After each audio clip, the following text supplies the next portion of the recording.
This question is from GATE 2019 Mechanical Engineering paper set 2, question number 42.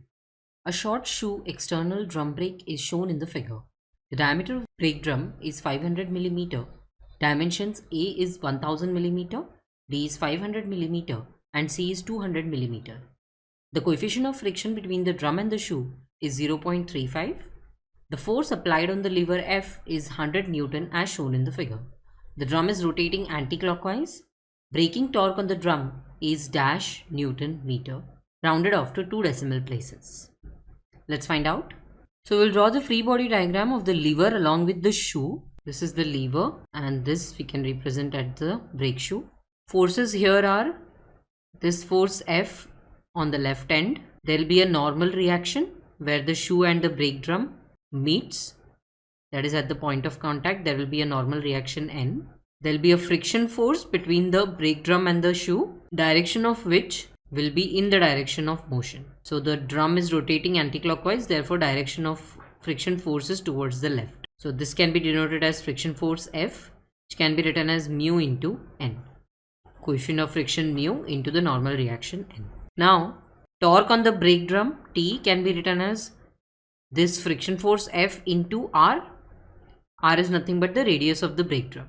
For equilibrium, we can take summation of moment about point O, which is nothing but the support point, this point. So summation of moment about point O is 0 and therefore we can write force F, which is the external force on the left hand, into distance of this force from point O is A. So F into A.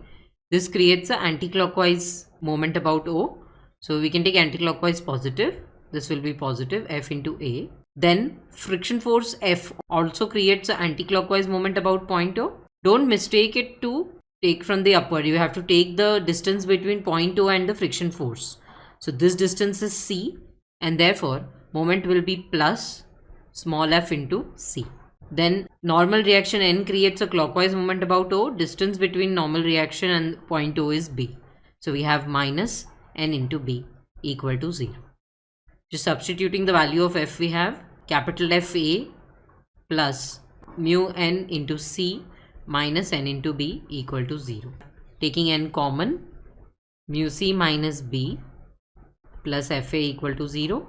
So N will be nothing but F into A upon B minus mu C. So the negative sign we have taken to the denominator and B becomes positive, mu into C becomes negative.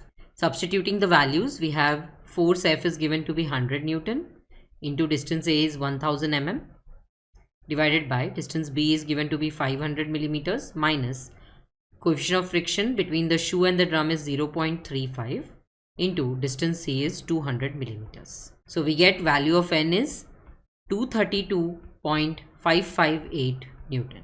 This is the normal reaction. We are to find out the torque. So torque can be written as nu into N into R, and just substituting the values, we have 0.35 into 232.558 into radius of the brake drum is given to be 250 millimeters. So this when calculated will give us 20,348.8, but the unit is Newton millimeter.